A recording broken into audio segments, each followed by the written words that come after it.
Hello everyone. I welcome you again in my class. Now यहाँ हम देखने वाले हैं नेक्स्ट टॉपिक चैप्टर 3 का जो पार्ट 2 है. ठीक है. तो हमने डिस्कस किया था कि प्रीवियस जो थ्योरी थी एटॉमिक स्ट्रक्चर की वो कहाँ से आई थी, क्यों आई थी, कैसे आई थी.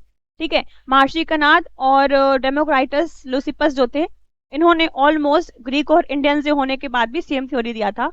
And after 18th century, at the end of 18th century क्या हुआ था, इनकी जो थ्योरी थी वो ब्लर होती गई. लोगों ने जब एलिमेंट्स और कंपाउंड्स में डिफरेंट निकालना स्टार्ट कर दिया और एक सवाल पैदा हुआ कि जो एलिमेंट्स है वो क्यों कंबाइन होते हैं, why they combine and why they formed compounds.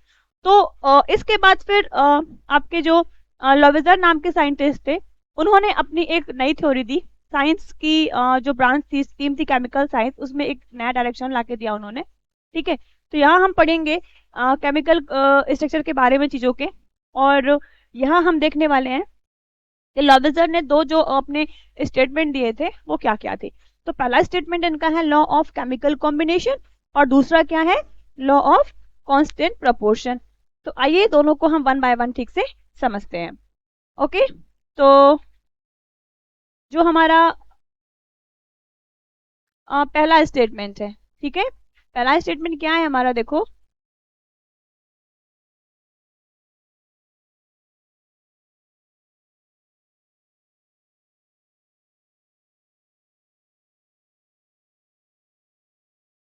Law of chemical combination क्या है, आपको दिख रहा होगा, लॉ ऑफ केमिकल कॉम्बिनेशन. ये देखिए. अब आप बोलोगे कि बुक में कुछ और लिखा हुआ है. तो लॉ ऑफ केमिकल कॉम्बिनेशन जो आपका स्टेटमेंट है, ठीक है, ये स्टेटमेंट आपका लॉ ऑफ कंजर्वेशन ऑफ मास से है. यहाँ पर आपको बताया जा रहा है कि जो केमिकल रिएक्शंस होती है वो कैसी होती है. चलो ठीक ठीक से समझते हैं उसको. तो ये देखिए क्या है.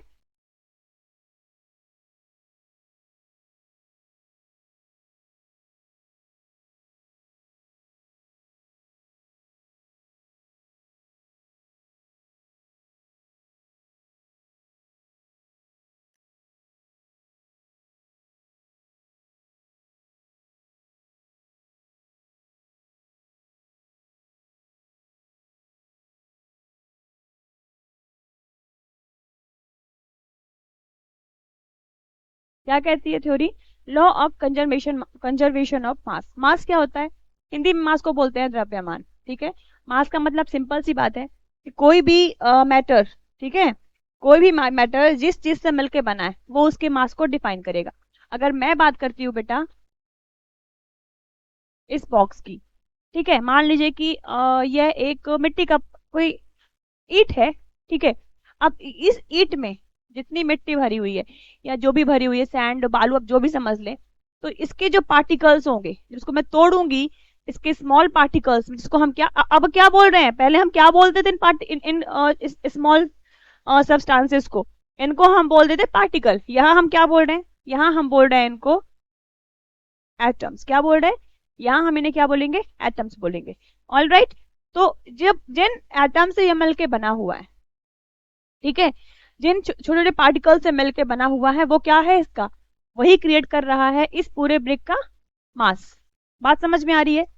तो कंजर्वेशन ऑफ मास क्या है, law of conservation of mass मतलब कि मास के संरक्षण का, द्रव्यमान संरक्षण का नियम. हिंदी में कहेंगे द्रव्यमान संरक्षण का नियम.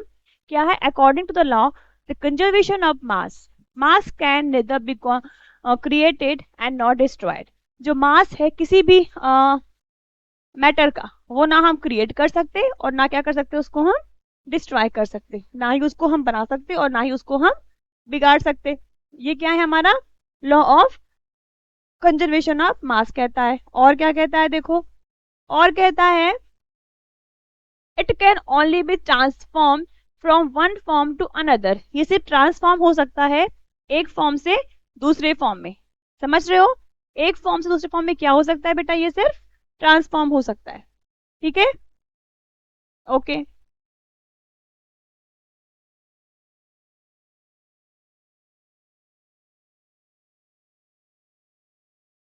चलिए और क्या है देखो, नेक्स्ट क्या कहता है,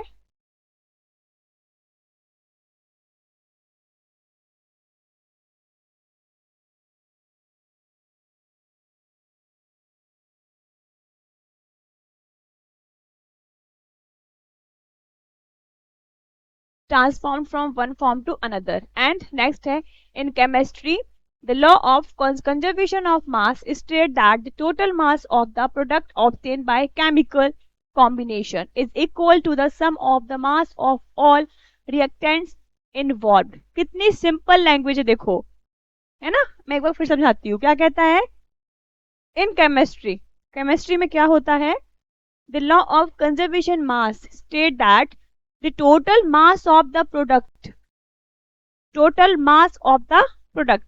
अब आप समझ जाओ कि प्रोडक्ट का मतलब क्या है पहले, ठीक है। प्रोडक्ट का मतलब होता है उत्पाद, केमिकल रिएक्शन के बाद जो रिजल्ट मिलता है, ठीक है, उसमें एक जो पार्ट होता है वो होता है हमारा प्रोडक्ट। समझ रहे हो, एक्चुअली पूरा पार्ट ही प्रोडक्ट कहलाएगा, लेकिन कुछ चीजें ऐसी होती हैं जो एटमॉस्फेयर में एक्सेस कर जाती हैं और वो हम उसको फाइंड आउट नहीं कर पाते हैं। फाइंड आउट का मतलब फाइंड आउट भी हो जाती है, बट उसको हम हमारे वो यूज की नहीं होती है, वो हीट के रूप में या फिर एयर के रूप में या वाटर के रूप में, मतलब any form it can be. Okay, तो देखिए क्या कहता है कि जब केमिकल कॉम्बिनेशन होता है तो वहां पर क्या है, जो आपका प्रोडक्ट होगा, ठीक है। दो बातें यहाँ पर आपने ध्यान रखनी है बेटा। कौन कौन सी दो बातें याद रखनी है आपको यहाँ पर? आपको पहली बात क्या हो जाएगी कि ये है आपका प्रोडक्ट, ठीक है। और दूसरी बात क्या ध्यान रखनी है आपने, रिएक्टेंट्स इन्वॉल्व्ड। दो बात समझ में आ गई ना। पहली बात हो गई आपकी प्रोडक्ट और दूसरी बात क्या होती है आपकी रिएक्टेंट्स। रिएक्टेंट्स वो होते हैं जो केमिकल रिएक्शन में पार्टिसिपेट करते हैं, ठीक है। जिन लोगों ने केमिकल रिएक्शन में पार्टिसिपेट करा है वो रिएक्टेंट्स होंगे, और उनके रिएक्शन के दौरान, उनके रिएक्शन से जो प्रोडक्ट जो उत्पाद बनते हैं वो क्या है, हमारा रिस्पॉन्स यानी कि प्रोडक्ट कहलाता है। तो यही कह रहा है कि जितने रिएक्टेंट्स पार्टिसिपेट करेंगे जितना क्वांटिटी में, हमारा जो प्रोडक्ट होता है वो कैसा होगा, बिल्कुल इक्वल होगा। किसके इक्वल होगा, ये इक्वल होगा sum of the mass of all reactants. Product की जो क्वांटिटी है, ठीक है, वो किसके इक्वल होगी, वो रिएक्टेंट्स के इक्वल होगी। मैं आपको एग्जांपल के तौर पे लेके बता दूं कि अगर आपने मान लीजिए मिठाई वाला है कोई, ठीक है, जिसकी कोई एक स्वीट का शॉप है, दुकान है, आप उसके यहाँ जाके बोलो कि भैया मेरे लिए मिठाई बना दो। आपने उसको 1 kg खोवा दे दिया, उसको मावा बोलते हैं, और 1 kg उसको आपने चीनी दे दी, तो कितना मिठाई देगा वो आपको? Definitely he should give you 2 kg of sweet, right. But ऐसा नहीं होता जनरली वो आपको क्या बोलेगा, बोलेगा अरे भाई कम हो गई है क्वांटिटी, है ना, वो आपको 1.5 किलो पकड़ा देगा और आप बोलोगे हाँ भाई इतने हुआ होगा। लेकिन लॉ ऑफ कंजर्वेशन ऑफ मास क्या कहता है कि अगर 1 किलो खोवा और 1 किलो मैंने उसमें चीनी ऐड करी है तो मुझे 2 किलो मिठाई मिलनी चाहिए। अब मेरी बात समझ में आई? हाँ, आई थिंक क्लियर है। चाय बनाते हो, 1 कप चाय में दूध डालो, 1 कप चाय में पानी डालो, उसमें 1 चम्मच चाय पत्ती डाल दो और 1 चम्मच चीनी ऐड कर दो, ठीक है।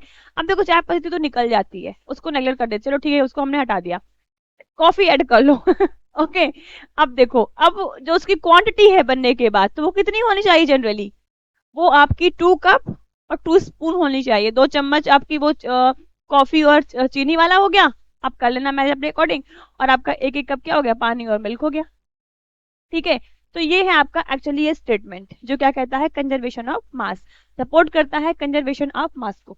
तो यहाँ पर एक एग्जांपल दे रखा है, देखो आपके एनसीईआरटी में भी एग्जांपल लिखा हुआ है, यहाँ पर मैंने एक नया एग्जांपल दे रखा है, दूसरा एग्जांपल है जो कि क्या कहता है, the heating of calcium carbonate 10 grams produce calcium oxide 5.6 gram and calcium, यहाँ पर आपका आएगा कार्बन, CO2 है भाई, कंफ्यूज नहीं होना है, and carbon dioxide 4.4 gram according to the law of conservation of mass. मतलब क्या हुआ, समझ आया किसी को? देखो कितनी प्यारी थ्योरी है, कुछ कंफ्यूज नहीं होना है।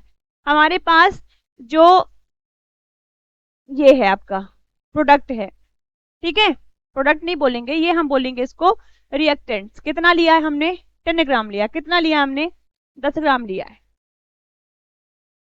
अब ये 10 ग्राम हमने लिया है, अब इस 10 ग्राम के बाद हमें जो जो हमको प्रोडक्ट्स मिल रहे हैं वो क्या क्या मिल रहा है, वो हमको पहला मिल रहा है आपका कैल्शियम ऑक्साइड। क्या मिल रहा है हमारे को, कैल्शियम ऑक्साइड। कितना मिल रहा है, 5.6 ग्राम। कितना मिल रहा है बेटा, जल्दी से बताओ, ये मिल रहा है हमको 5.6 ग्राम। दूसरा क्या मिल रहा है हमको, कार्बन डाइऑक्साइड कितना मिल रहा है 4.4 ग्राम। दूसरा क्या मिल रहा है हमको, यहाँ पे प्लस कर दो, ठीक है। और क्या मिल रहा है समझ जाओ, CO2 कितना मिल रहा है, क्वांटिटी कितनी है इसकी, इसकी क्वांटिटी हो जाएगी 4.4 ग्राम। अब देखिए कितना हुआ, 5.6 ग्राम हो गया हमारा कैल्शियम ऑक्साइड और 4.4 हो गया हमारा कार्बन डाइऑक्साइड। दोनों को सम कर देते हैं तो 4.6 प्लस 4.4, ठीक है, ये सारा ग्राम में है, इक्वल टू कितना हो जाएगा, डेफिनेटली 10 ग्राम हो जाएगा। अरे होगा कि नहीं होगा, बस सिंपल सी बात है। तो क्या कहता है कि जितना हमने पार्टिसिपेंट लिए थे, जितने हमने रिएक्टेंट लिए थे, हमको जो इसका रिस्पांस मिला वो कितना मिला, सेम एज मिला। इट मीन्स जो मास होता है वो कैसा होता है, हमेशा कंजर्व रहता है, इट विल नेवर चेंज, ठीक है। इसके लिए एक फॉर्मूला भी पुट दिया हुआ है आपके एनसीईआरटी में, क्या कहता है, total mass of reactants is equal to total mass of product, simple सी बात है। आगे देखते हैं law of conservation of mass.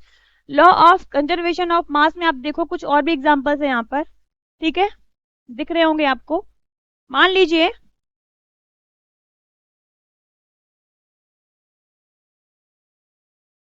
Methane gas को ऑक्सीजन के प्रेजेंस में हम जलाते हैं, ठीक है, ये क्या है CH4 है और ये क्या है ऑक्सीजन है, ठीक है।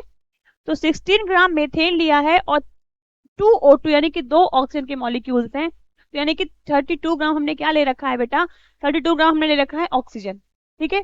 दोनों को हमने क्या किया, बर्न किया। भाई बर्न करने का मैं क्यों बोल रही हूँ, क्योंकि मीथेन ऑक्सीजन के प्रेजेंस में और क्या ही करेगी, जलेगी और कुछ नहीं कर सकती, देखो कुछ नहीं करेगी और, ठीक है।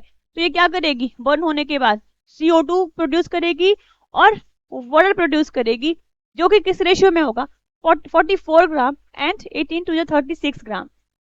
अब आप इसको सम करके देख लो कितना होता है, यहाँ पे आप करके देख लो, सॉल्व करके, 32 इंटू 2, 32 इंटू 2, ठीक है, कितना हो गया 464 हो गया, और यहाँ पर कितना है 16 है, कितना हो गया 70 हो गया, अरे हुआ कि नहीं 80 हो गया, चलो ठीक है। अब यहाँ पर कितना हुआ 36 एंड 44, कितना हुआ 80 हो गया। समझ में आ रही है मेरी बात की नहीं समझ में आ रही है, अरे बच्चे क्यों कंफ्यूज हो रहे हो, देखो सिंपल सा मैं बताती हूँ, कितना आसान है।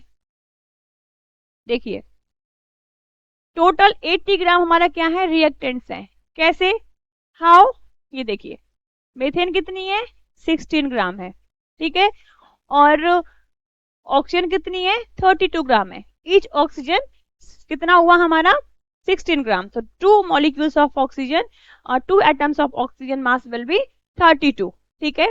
ये दोनों क्या होते हैं, कंबाइन होते हैं और क्या करते हैं, 42 ग्राम क्या देते हैं हमारे को, CO2 and 2 into 18 is equal to कितना हुआ, इट मीन्स 36 ग्राम क्या देते हैं हमारे को, ये H2O देते हैं, ठीक है। और इनका सम जो है हम निकालते हैं तो वो कितना होता है, वो 80 ग्राम के इक्वल होता है, जो कि बिल्कुल हमारे पार्टिसिपेंट के बराबर है। बात समझ आ गई। तो ऐसे हम कह सकते हैं कि जो मास था वो कंजर्व था, लॉस ऑफ मास नहीं हुआ, मास की यहाँ पर जो क्षति है वो बिल्कुल भी 0 है, शून्य है। और देख लीजिए दूसरा एग्जाम्पल लिखा हुआ है आपका, एग्जाम्पल के तौर पे यहाँ पर सिर्फ डिजिटल है, आप देख लो, ठीक है, और ठीक से समझना है तो यहाँ पर हमने सिंबॉलिक फॉर्म में दे रखा है, आप देख लें और समझ लें। बाकी जो डिस्क्रिप्शन है इसका डिटेल अगर आगे टॉपिक्स आएंगे तो फिर हम देखेंगे, अगर आपकी कोई क्वेरीज होगी then I will definitely explain again same topic, okay. चलिए नेक्स्ट देखते हैं हम। सेकेंड लॉ क्या कहता है, law of constant of proportion. वैसे पहले वाला जो नियम था ना उसमें कुछ नहीं था, मास ऑफ कंजर्वेशन था, अभी देखेंगे उसका कितना कितना वो सही होता है ठीक है। अब देखो उन्होंने 2 लोगों को झूठ साबित कर दिया, गलत साबित कर दिया, उनकी थ्योरी को की किताब बंद करा दी है, तो कोई ना कोई तो ऐसा खड़ा होने वाला है जो इनकी थ्योरी बंद करने वाला होगा, लवाइजर का भी, है ना, है कि नहीं है। दूसरा नियम क्या कहता है, लॉ ऑफ कांस्टेंट प्रोपोर्शन। अब कांस्टेंट प्रोपोर्शन का मतलब क्या हुआ, जो रेशियो होगा केमिकल कॉम्बिनेशन में, केमिकल रिएक्शन में, वो कैसा होगा, वो हमेशा कांस्टेंट होगा। कांस्टेंट वर्ड की जब हम बात करते हैं तो हम एक स्थिरता की बात करते हैं कि कोई चीज कैसी है, एक फिक्स रेशियो में होती है। तो देखिए स्टेटमेंट क्या है, स्टेटमेंट पढ़ना बहुत जरूरी है बेटा, बहुत ज्यादा, ठीक है, आधे डाउट्स ना स्टेटमेंट में खत्म हो जाते हैं। क्या कहता है देखो, the law of constant proportion state that chemical compounds are made up of elements that are present in a fixed ratio. Chemical compounds are made up of elements. बात समझ आ गई? दूसरी बात क्या कहता है? That are present in fixed ratio. क्या होते हैं ये? That are present in fixed ratio. ये कैसे हैं? ये fixed ratio में present है. इनका रेशियो कैसा है? फिक्स्ड है. ठीक है, बाय मास. अब रेशियो फिक्स है, मतलब किस कैटेगरी का रेशियो फिक्स करा रहे हैं? तो ये मास की बात की जा रही है. और क्या कहता है? This implies that any pure sample of a compounds, no matter the source, will always consist of the same elements that are present in the same ratio by mass. कोई भी प्रोडक्ट अगर बना है, ठीक है, तो उसमें जो उसके रिएक्टेंट्स थे, ठीक है, अब यहाँ पर मैं मास की तो बात नहीं करूंगी कि नहीं भाई उतना ही होना चाहिए. यहाँ पर उतने की बात नहीं कर रहा है. यहाँ पर क्या बात कर रहा है? यहाँ पर बात कर रहा है रेशियो की, प्रपोर्शन की, क्वांटिटी की. ठीक है, जो उसकी क्वांटिटी है वो कैसी होनी चाहिए? एज इट इज होनी चाहिए. अगर मैं एग्जांपल लूं वाटर का, H2O, भाई सिंपल है. आप नदी से पानी लेके आओ, उसका आप सर्च करोगे कि जो H2 और O का जो प्रपोर्शन है, जो इन दोनों का रेशियो है, वो कितना है. ठीक है, तो कितना मिलेगा आपको? उतना ही मिलेगा जितना कि नदी के पानी से मिल रहा है, जितना कि पॉन्ड वाटर से मिल रहा है. ठीक है, आप सोर्स ऑफ वाटर कुछ भी हो, any source of water can be there, but the proportion of mass should be constant, always वो एज इट इज होगा. ये हमारा law of constant of proportion कहता है. ठीक है, देखिए यहाँ मैंने कुछ एग्जांपल दे रखे हैं आपके. ठीक है, NO पहला एग्जांपल है आपका NO का. ठीक, NO का जो रेशियो है, प्रपोर्शन है, वो कितना है? 14:16. अरे कितना है? 14:16. इट मीन्स कितना है?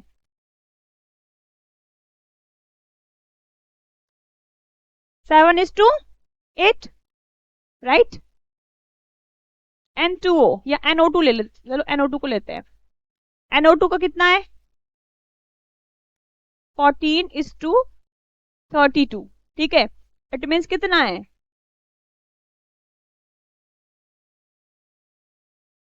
7:16. समझ रहे हो मेरी बात को? अब सोचिए, ये जो रेशियो है 7:16, 7:8 एक्सेट्रा, आप सोचो कि 78% नाइट्रोजन है, तो ये बदल सकता है. सबसे अधिक एटमॉस्फेयर में ऑक्सीजन नाइट्रोजन है, तो यहाँ पर N2 या नाइट्रोजन गैस ज्यादा होगी, हम वहां पे निकालेंगे, तो N2O या NO2 का जो प्रपोर्शन है वो कैसा होगा? बदल जाएगा? नहीं बदलेगा भाई, इट विल बी कांस्टेंट. अगर मैं बता रही हूँ, अगर NO2 का जो रेशियो है, ठीक है, वो 7:16 है, तो वो 7:16 ही रहेगा. That is universal truth. अगर वो रेशियो चेंज हुआ, अब मेरी बात ध्यान से सुनिएगा, ठीक है, अगर ये रेशियो चेंज हुआ, इट मीन्स वो ये नहीं है. That is not NO2, that is something else. अगर रेशियो चेंज हो रहा है, प्रपोर्शन बदल रही है, तो जो हमारा प्रोडक्ट है वो भी क्या होगा? That will change. कैसे होगा, क्या होगा, हम पढ़ेंगे. अभी जो केमिस्ट्री है वो काफी इंटरेस्टिंग है आगे की. ठीक है, आई होप आपको ये दोनों नियम समझ में आ गए होंगे. तो इन्हें आप एक बार रिवाइज जरूर कीजिएगा. So that's all for today. Thank you so much. Have a good day.